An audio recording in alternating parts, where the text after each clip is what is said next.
नमस्कार दोस्तों। आज अपन पढ़ेंगे कक्षा 9वीं की प्रश्नावली 1 की 1.2 संख्या पद्धति। प्रश्नावली का नाम है।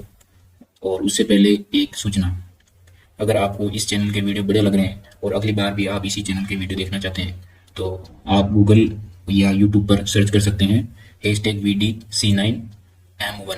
अगर ये सर्च करेंगे तो आपको मेरे द्वारा बनाए हुए वीडियो सबसे ऊपर मिल जाएंगे, तो आपको ढूंढने में ज़्यादा दिक्कत नहीं होगी।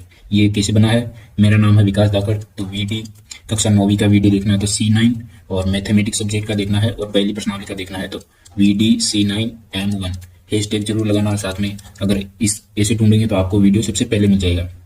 और अगर आगे की वीडियो भी मैं इसी तरह से डालूंगा तो उसको उनको सर्च करने के लिए भी आप ऐसे सर्च कर सकते हैं, जैसे VDC9 और दूसरी प्रश्नावली का ढूंढना है तो यहाँ पर 2 लिख देना है।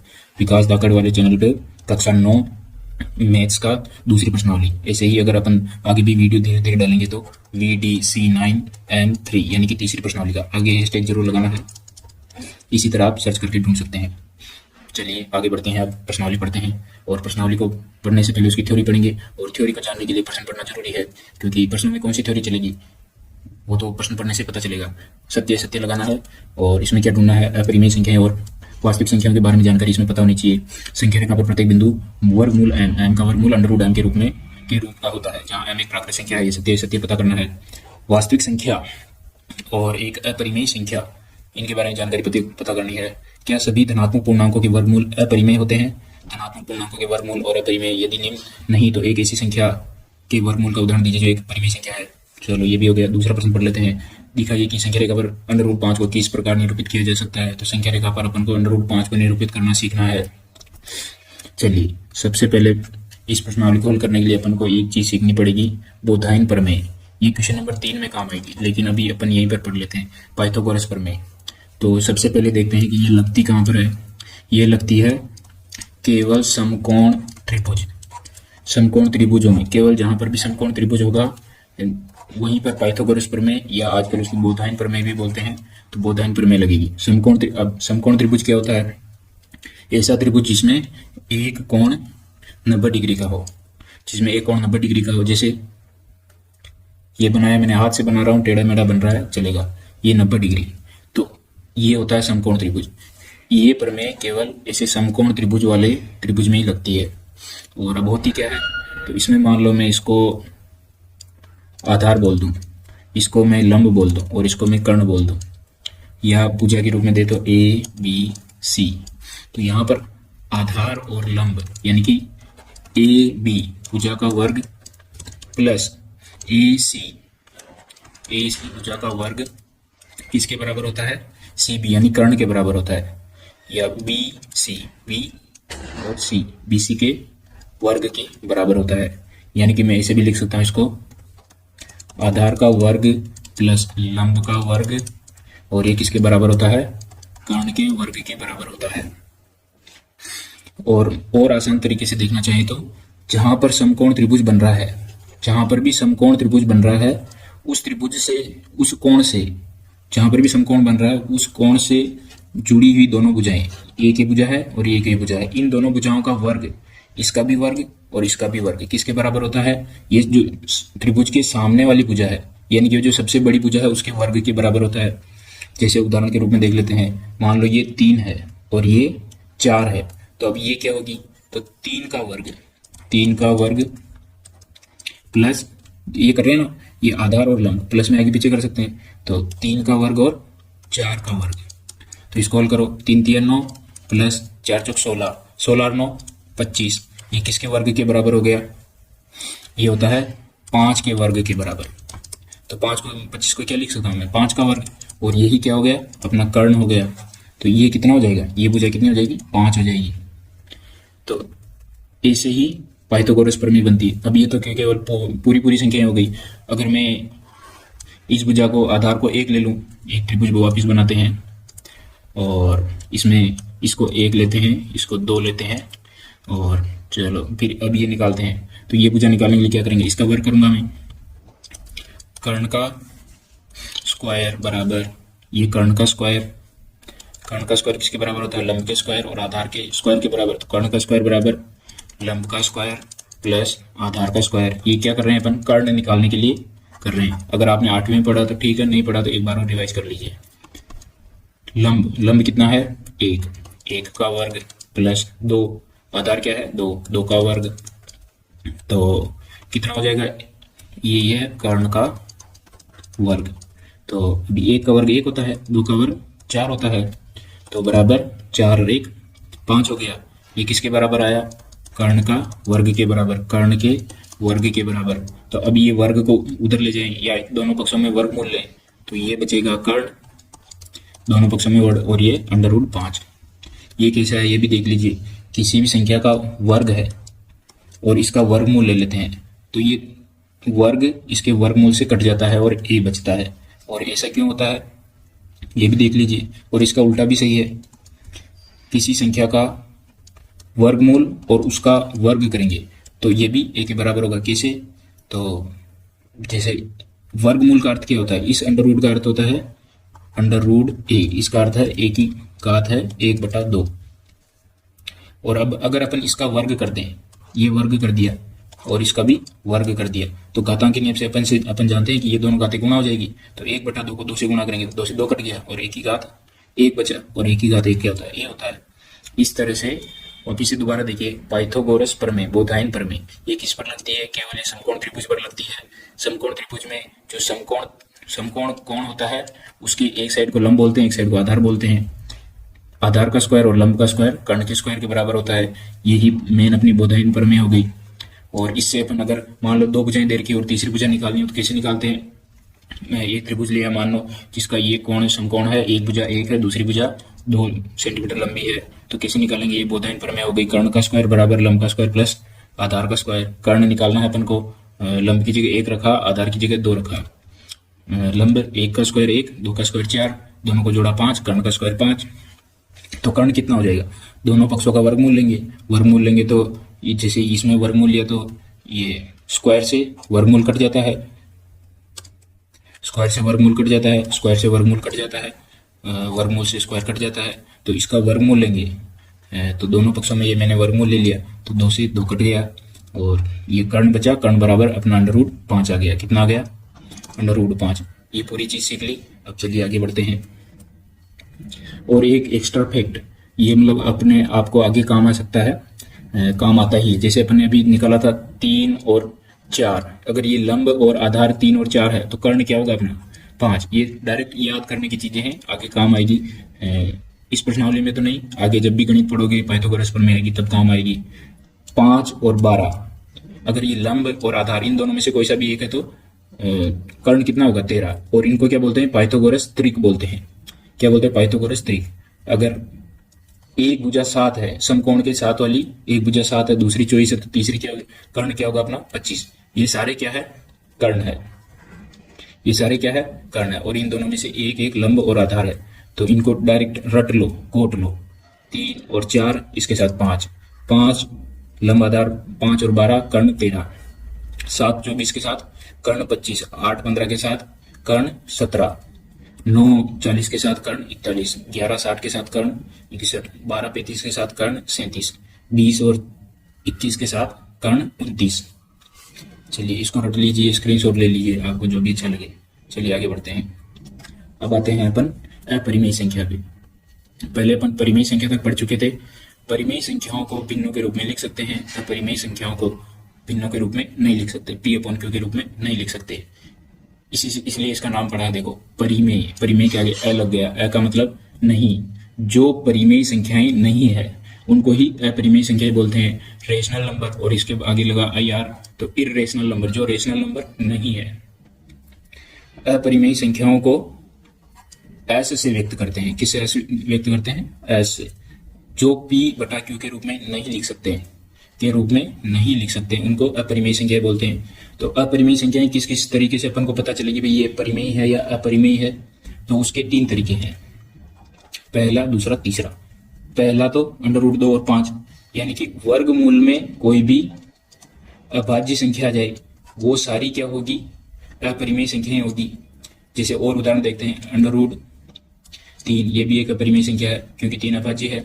√7, √9, √11, √13, क्या पता चली मिस्टेक, ये अपरिमेय संख्या नहीं है, क्योंकि √9 कितना होता है, 3 होता है, और 3 तो पूर्णांक संख्या हो गई। अभाज्य संख्या होनी चाहिए, विषम संख्या नहीं। ये 9 विषम संख्या है, अभाज्य संख्या नहीं। इसमें 3 का भाग जाता है, इसमें 7 में 7 और 1 के अलावा किसी का नहीं है। अभाज्य संख्या चाहिए, केवल अभाज्य संख्या। अभाज्य संख्याओं का वर्गमूल क्या होता है, अपरिमेय संख्या। एक तो इस तरह की संख्याएं होगी, दूसरी जो पहले से फिक्स होती है जैसे पाई, ये एक अपरिमेय संख्या होती है। और तीसरा, जिन संख्याओं को अपन भिन्नों के रूप में, और भिन्नों के रूप में किन संख्याओं को नहीं लिख सकते हैं, वो संख्याएं जो दशमलव के बाद आगे बढ़ती जाए और रिपीट नहीं हो, पुनरावृत्ति नहीं हो। दशमलव के बाद मान लो 1, इसके बाद 1 2 1 2 3, दशमलव के बाद 1 2 3 4, 1 2 3 4 5। तो देखो ये संख्याएं, और अब इसमें तुलना करो, 1 2 1 2 1 2 1 2 1 2 और 1 2, इन दोनों संख्याओं में तुलना करके देखो। और ये डैश डैश डैश ऐसे आगे जा रही, ये भी आगे जा रही, इन दोनों में तुलना करो। दशमलव के बाद इसमें संख्याएं रिपीट नहीं हो रही है, अनंत तक तो ये भी जा रही है, बहुत आगे तक तो ये भी जा रही है और ये भी जा रही है, लेकिन इसमें 1 2 वापिस अगला जोड़ा 1 2 3 1 2 3 4 ऐसे रिपीट नहीं हो रही। लेकिन इसमें क्या देख रहे हैं अपन, दशमलव के बाद संख्याएं पुनरावृत्ति हो रही है, जैसे 12 के बाद वापिस 12 वापिस 12 वापिस 12 वापिस 12। अगर ऐसे दशमलव के बाद संख्या बहुत आगे जाए और उसकी पुनरावृत्ति हो जाए तो उनको अपन दशमलव के रूप में, भिन्नों के रूप में लिख सकते हैं। कैसे, 1.12 और इसके ऊपर बार लगा देते हैं और इसको अपन भिन्न के रूप में आसानी से बदल सकते हैं। लेकिन इनको भिन्न के रूप में या तो बदल ही नहीं सकते, या बहुत बहुत बहुत मुश्किल काम होगा इसको भिन्न के रूप में बदलना। वैसे इसको भिन्न के रूप में बदल ही नहीं सकते हैं। तो ऐसी जो संख्याएं होती है, ऐसी संख्याएं, उनको अपन बोलते हैं अपरिमेय संख्या। ये क्या है, एक परिमेय संख्या है। क्यों, क्योंकि इसको अपन भिन्न के रूप में लिख सकते हैं, P/Q के रूप में लिख सकते हैं। एक कैसे लिखेंगे, ये अगली प्रश्नावली में पढ़ ही लेंगे अपन, अगली या उससे अगली वाली में। एक और उदाहरण बना के देखते हैं, 1.45, उसके बाद 4 5 6 4 5 6 7 और ऐसे आगे बढ़ती जाएगी। तो ये भी क्या होगी, अपरिमेय संख्याएं। ऐसे आप खुद भी बनाकर देखिए, 1 2 अपरिमेय संख्याएं, ऐसे अभाज्य संख्या की तरह भी अपरिमेय संख्याएं बनाकर देखिए। तो अपरिमेय संख्याओं के बारे में पता चल गया। इसको ऐसे लिखते हैं P/Q के रूप में, यानी कि भिन्नों के रूप में नहीं लिख सकते हैं। और किन किन को भिन्नों के रूप में नहीं लिख सकते हैं, जो दशमलव के बाद एक तो कभी खत्म नहीं हो, ऐसे अनंत तक जाए, और उनकी पुनरावृत्ति भी नहीं हो, यानी कि वो संख्याएं रिपीट भी नहीं हो, तो उनको दशमलव के रूप में, भिन्नों के रूप में नहीं लिख सकते। जबकि जो संख्याएं अनंत तक तो जाए, लेकिन अगर वो रिपीट हो रही हो तो उनको अपन भिन्नों के रूप में लिख सकते हैं। और अगर अपन उनको भिन्नों के रूप में लिख सकते हैं तो वो कौन सी संख्या हो जाएगी, वो हो जाएगी अपनी परिमेय संख्याएं। कौन सी हो जाएगी, परिमेय संख्या। अपरिमेय संख्या, परिमेय संख्या आगे समझ में। चलो आगे बढ़ते हैं। अब देखो, अपरिमेय संख्या पाई है और 22/7 क्या है, परिमेय संख्या है। ये क्यों है, ये अगली प्रश्नावली में पढ़ेंगे। जब अपन अगली प्रश्नावली में, जहां पर भी इस टॉपिक में भी दशमलव प्रसार को सीखेंगे, उस जगह पर अपन इन दोनों में अंतर समझ लेंगे। भाई ये अपरिमेय संख्या क्यों है और ये परिमेय संख्या क्यों है। चलिए आगे बढ़े। ध्यान रखना, हमेशा ध्यान रखना, पाई बटा, जब आप वर्ग का क्षेत्रफल निकालेंगे वृत्त का, तो पाई बराबर 22/7 जरूर लिखेंगे। पर ध्यान रखना, ये अपरिमेय संख्या होती है, ये परिमेय संख्या होती है।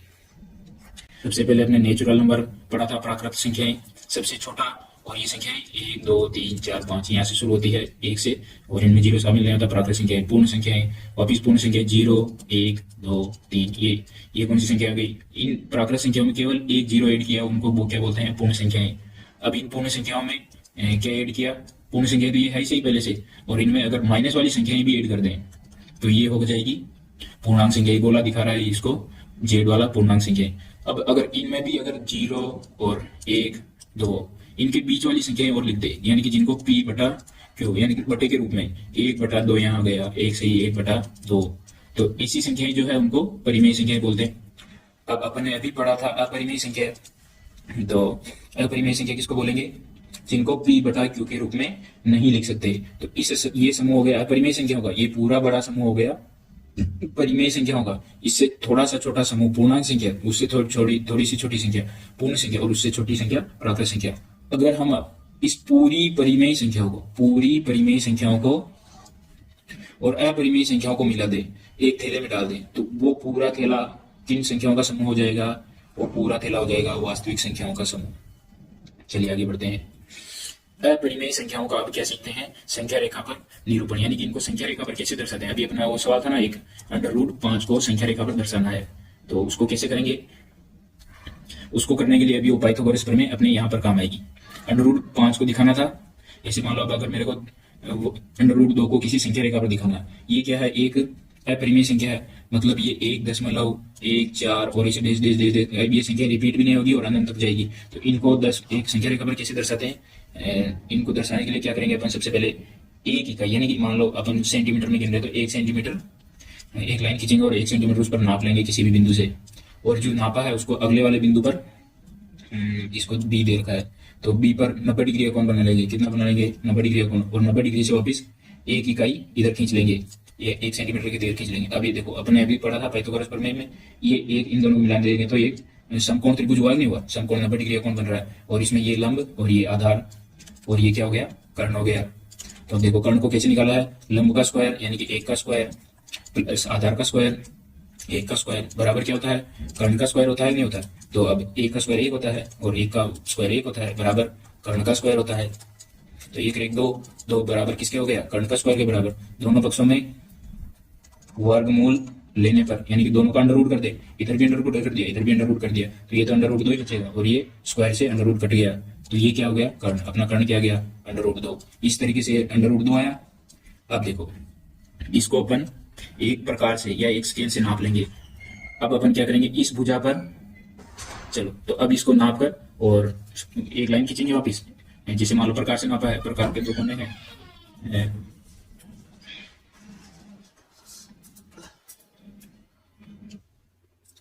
तो इस प्रकार से यहाँ तक, यहाँ से यहाँ तक नाप लेंगे, और प्रकार का एक कोना यहाँ रखेंगे और दूसरे कोने को जहाँ पर भी टिका देंगे, और यहाँ तक दोनों को पॉइंट करके लाइन खींच देंगे। तो ये किसको दर्शाएगी? √2 को। और ऐसे ही आगे दर्शाने के लिए चलो सवाल करेंगे तभी देख लेंगे। आगे बढ़ते हैं। जैसे अब देखो, अपन ने √2 की लाइन खींच ली थी यहाँ से यहाँ तक, अभी उधर पॉइंट लगा के खींचा था ना, वैसे ही अब वापिस पाइथागोरस प्रमेय, अब जहाँ पर √2 आया उसको वहां पर वापिस 90 डिग्री कोण बनाते हैं, और 90 डिग्री कोण पर एक इकाई 1 सेंटीमीटर का ऊंचाई तक लंब खींचते हैं। तो ये देखो 90 डिग्री हो गया, वापिस पाइथागोरस प्रमेय लगाएंगे। ये √2 पहले से अपन ने निकाला, ये 1 है, इन दोनों को वापिस AC को निकालने के लिए, यानी कि ये कर्ण को निकालने के लिए क्या करेंगे? AC को निकालने के लिए, AC यानी कि ये कर्ण हो गया, इसको चलो कर्ण ही लिख देते हैं। तो कर्ण का वर्ग किसके बराबर? AC का वर्ग किसके बराबर होगा? आधार का वर्ग और लंब का वर्ग, तो 1 का वर्ग और √2 का वर्ग। √2 का वर्ग क्यों? क्योंकि भुजा √2 है, ये इसके बराबर हो जाएगा। अब देखो, इन दोनों साइडों का वर्गमूल करेंगे, तो इसका वर्गमूल किया तो ये वर्गमूल से ये 2 कट गया, मतलब स्क्वायर कट गया, और इसका वर्गमूल किया तो उसके बाद ये आगे स्टेप। अभी देखो, √2 का वापिस वर्गमूल किया, मतलब वर्ग किया, वर्गमूल का वर्ग किया, तो ये दोनों आपस में उल्टे होते तो कट जाते हैं, और 1 का वर्गमूल तो 1 ही होता है, तो ये 2 + 1 √3 हो गया। तो एक भुजा और एक दूसरी भुजा √2 है, इन दोनों के बीच में लंब को मिलाने वाला कर्ण कितना होगा? √3। अब अगर अपन को संख्या रेखा पर दर्शाना है, तो मैंने ऐसे संख्या रेखा दर्शाई 0 1 2, तो वापिस पहले की तरह यहाँ पर प्रकार से या स्केल से इसको नाप लेंगे, और 0 से जहाँ तक भी आए उसको यहाँ तक, जहाँ पर भी पॉइंट आए उसको मिला के और लाइन खींच देंगे, तो ये संख्या रेखा पर दर्शाने में आएगा, और ये पॉइंट क्या होगा? √3। ठीक है, इस तरह से अपन, आप तो स्केल से और पेंसिल से करेंगे, मेरे पास स्केल पेंसिल नहीं है तो ऐसे चलेगा। चलिए और आगे बढ़ते हैं। अब प्रश्नावली करते हैं, सत्य और असत्य कथन देखते हैं। तो क्या प्रत्येक अपरिमेय संख्या एक वास्तविक संख्या होती है? तो अपन ने अभी वो डिब्बा देखा था, ये वाला डिब्बा देखो, प्रत्येक अपरिमेय संख्या, प्रत्येक अपरिमेय संख्याओं का गोला ये है। प्रत्येक अपरिमेय यानी कि इनके अंदर जो भी संख्याएं हैं, क्या वो सारी वास्तविक संख्याएं हैं? तो हाँ, सही बात है, ये तो वास्तविक संख्या और डब्बा तो इतना बड़ा है, तो इसके अंदर तो आ रही, तो ये तो सारी वास्तविक संख्याएं हो जाएगी। तो प्रत्येक अपरिमेय संख्या एक वास्तविक संख्या होती है। किधर गया? आजा। तो ये क्या हो गई? राइट बात हो गई। चलो ये हट जा रही, ये क्या हो गई? राइट बात हो गई। अब अगला देखते हैं। संख्या रेखा पर प्रत्येक बिंदु √m के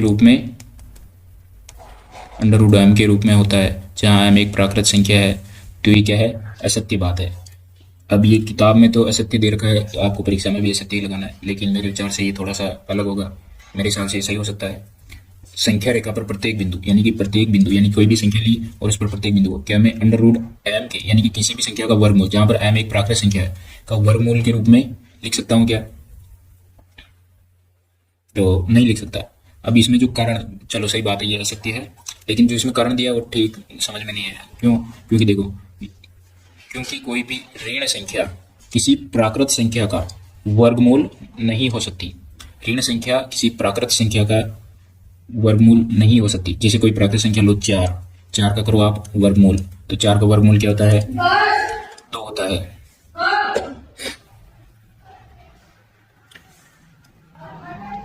अंडर रूट 4 का वर्गमूल कितना होता है? 2। तो इसको अभी तो अपन 2 सीख रहे हैं, लेकिन अगर आप अगली कक्षा में जाएंगे अपन को सीखेंगे इसको plus under root 4। Under root 4 का वर्गमूल कितना होता है? 2। अब आप अगली कक्षा में जाएंगे तो क्या सीखेंगे? इसको आप सीखेंगे प्लस माइनस 2। कैसे? अगर अपन प्लस 2 और प्लस 2 को गुणा करें तो भी क्या आता है? 4। और माइनस 2 और माइनस 2 का भी गुणा करें तो क्या होता है? 4। तो मैं माइनस 2 का वर्ग 4 लिख सकता हूँ। इसका मतलब माइनस 2 का वर्गमूल कितना हो गया? 4। दोनों साइड वापस वर्गमूल लेके देखते हैं। देखो 2 से 2 कट गया और ये 4 हो गया, तो 4 का वर्गमूल माइनस 2 हो गया। तो देखो 4 एक प्राकृत संख्या है, उसका वर्गमूल लिख के दिया और वो माइनस 2 आ गया। तो यहाँ पर क्या लिखा है? ये थोड़ी सी गलत बात लग रही है। ऋण संख्या किसी प्राकृत संख्या का, ये प्राकृत संख्या है, इसका वर्गमूल यानी कि इसका वर्गमूल लिया नहीं लिख सकते, ऋण संख्या के रूप में नहीं लिख सकते, लेकिन लिख सकते हैं माइनस 2। 4 का वर्गमूल क्या होता है? माइनस 2 होता है। चलो जो भी बात हो, आप तो इसको असत्य याद रख लेना, आपकी बुक में ये दिया है। प्रत्येक वास्तविक संख्या एक अपरिमेय संख्या होती है।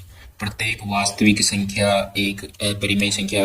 अब ध्यान कीजिए, वास्तविक संख्या क्या होती है? वास्तविक संख्या का सबसे बड़ा डिब्बा था, ये वास्तविक संख्या है। इसमें ये अपरिमेय संख्याएं थी और ये परिमेय संख्याएं थी।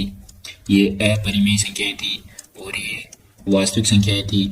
तो क्या ये बोल रहा है कि प्रत्येक वास्तविक संख्या, यानी कि इस डिब्बे में जो भी है वो सारी अपरिमेय संख्याएं हैं क्या?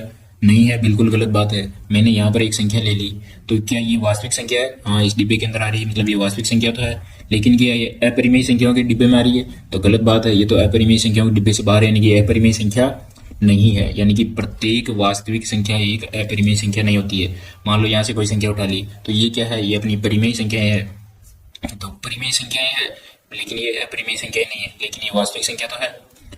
इस प्रकार प्रत्येक वास्तविक संख्या एक अपरिमेय संख्या नहीं होती है। तो ये बात मतलब होती है, तो ये बात गलत लिखी है, तो इसमें भी असत्य आ जाएगा। और यहाँ पर लिखा है, ये ऐसे नहीं लिखा है, ये ANS आंसर लिखा है, यानी कि ये पहले प्रश्न का उत्तर आपकी किताब में ये दे रखा है। आपकी किताब में ये दे रखा है, आपकी किताब में ये दे रखा है। चलो अब प्रश्न नंबर 3 करते हैं। तो प्रश्न नंबर 3 आधा तो आपकी किताब वाले ने कर रखा है, उससे आगे आपको करना है। दिखाइए संख्या रेखा पर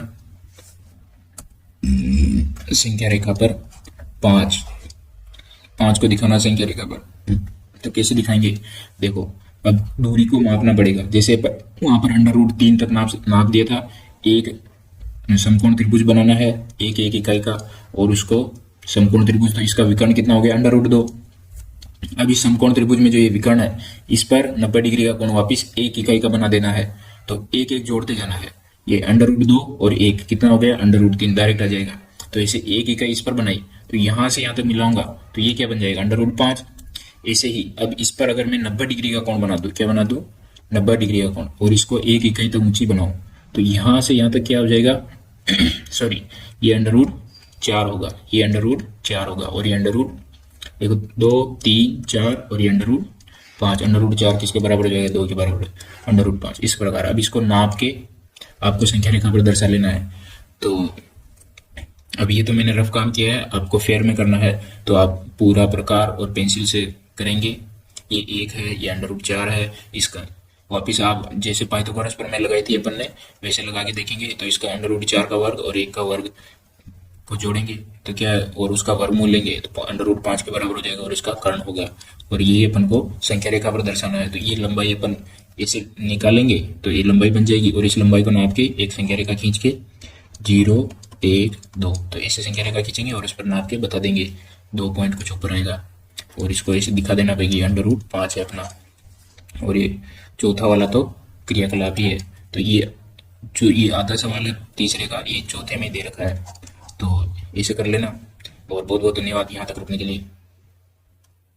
और उस बात को तो ध्यान रखना ही, अपने वीडियो को कैसे सर्च करना है, VD C9 और M1, यानी कि पहली पर विकास धाकड़ है मेरा नाम, कक्षा 9 की गणित पढ़ा रहा हूँ मैं मैथ्स, और उसकी पहली प्रश्नावली पढ़ रहे थे VD C9 मैथ्स 1। अगली प्रश्नावली के लिए अभी तो अपने डाली नहीं डालेंगे, तब उसको कैसे सर्च करेंगे, VD C9 M2, यानी कि विकास धाकड़ मैं हूँ, कक्षा 9 पढ़ा रहा हूँ, गणित पढ़ा रहा हूँ और उसकी दूसरी प्रश्नावली पढ़ा रहा हूँ। या तो इसे सर्च कर लेना और इसके साथ हैशटैग लगा देना, तो अपना वीडियो जल्दी से मिल जाएगा।